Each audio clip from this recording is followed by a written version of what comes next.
The film begins with three thrill-seekers climbing a huge stone wall. They are Becky, effortlessness Caroline Curry, her better half Dan, Artisan Gooding, and her dearest companion tracker, Virginia Gardner. During the trip, Becky needs to jump from her side over to Dan, who gets her. As Dan proceeds with his way up, he is frightened by a bat flying out of its opening, and he loses his balance. Dan holds tight and attempts to move back up, however his bridle comes free and he tumbles to his demise.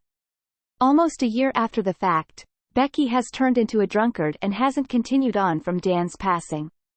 She has likewise stayed away from contact with her dad James, Jeffrey Dignitary Morgan, since he told her that she shouldn't need to continue to grieve Dan on the grounds that he probably won't have been who she thought he was, and he wouldn't do likewise assuming it were Becky that kicked the bucket.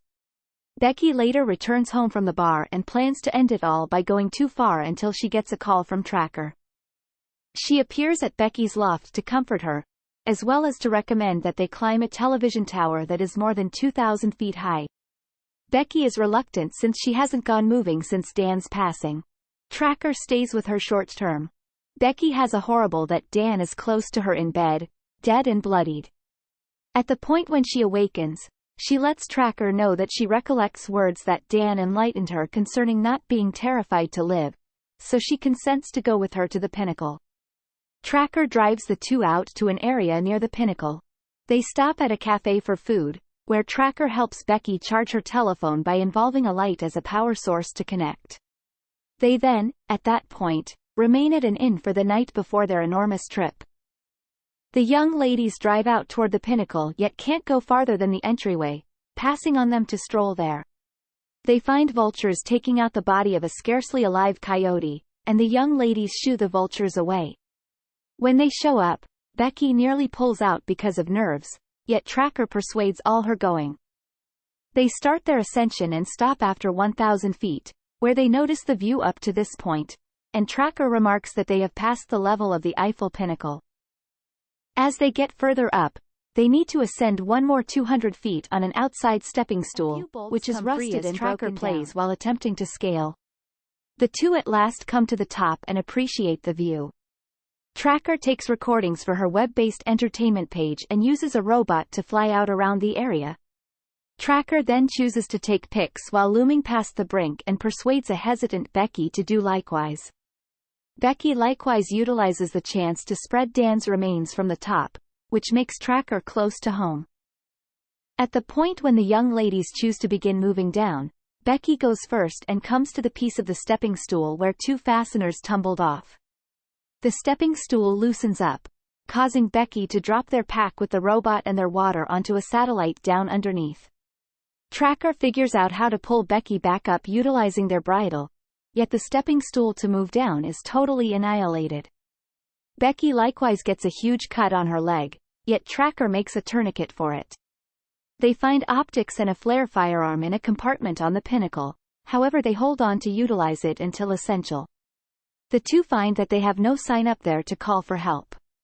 They think the stepping stool crashing could stand out, however 5 hours pass and no one has called for help.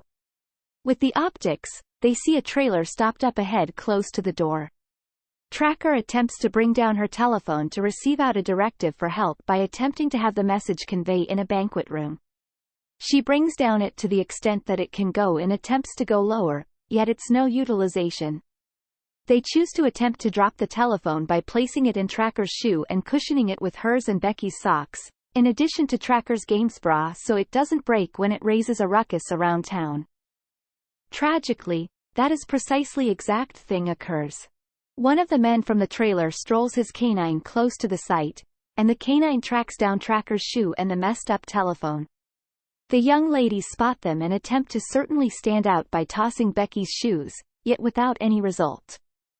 They see that the man joins his companion to barbecue food, and the young ladies choose to hold on until it's sufficiently dim to definitely stand out with the flare weapon. They make their endeavor and focus the light from Becky's telephone to cause to notice themselves.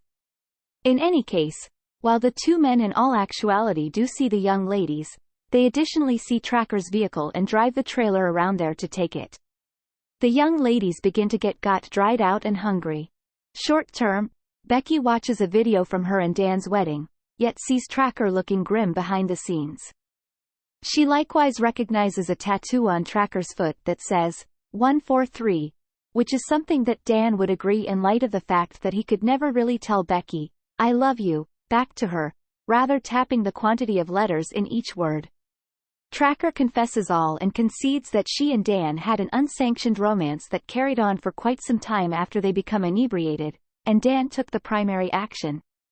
Tracker says she severed it since, despite the fact that she had gone gaga for Dan, she adored Becky considerably more.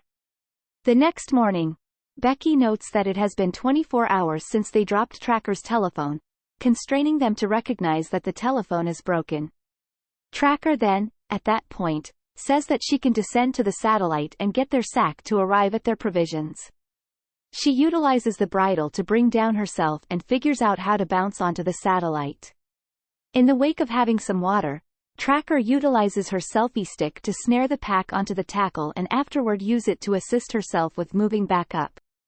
While attempting to scale, Tracker slips, however, seems to in any case arrive on the sack, yet with her hands experiencing rope consume, driving Becky to pull her back up. The young ladies then compose a note and connect it to the robot to attempt to send it back to the inn.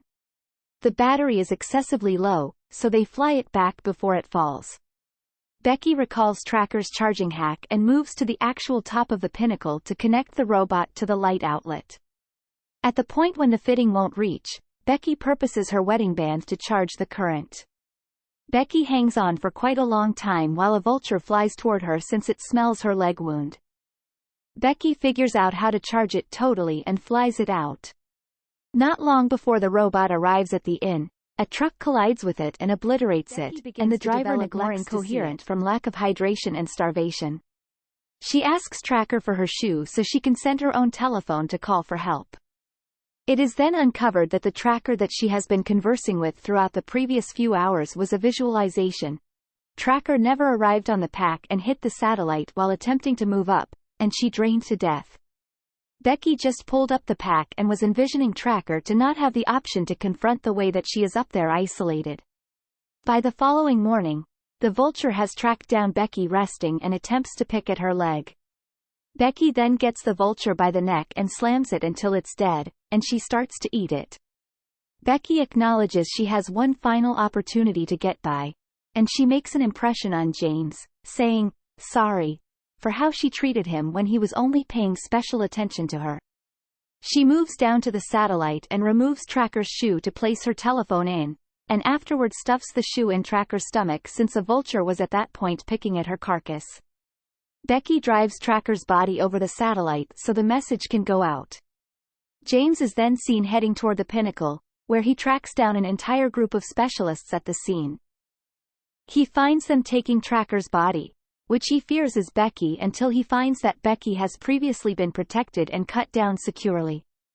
Becky runs into James's arms and they accommodate.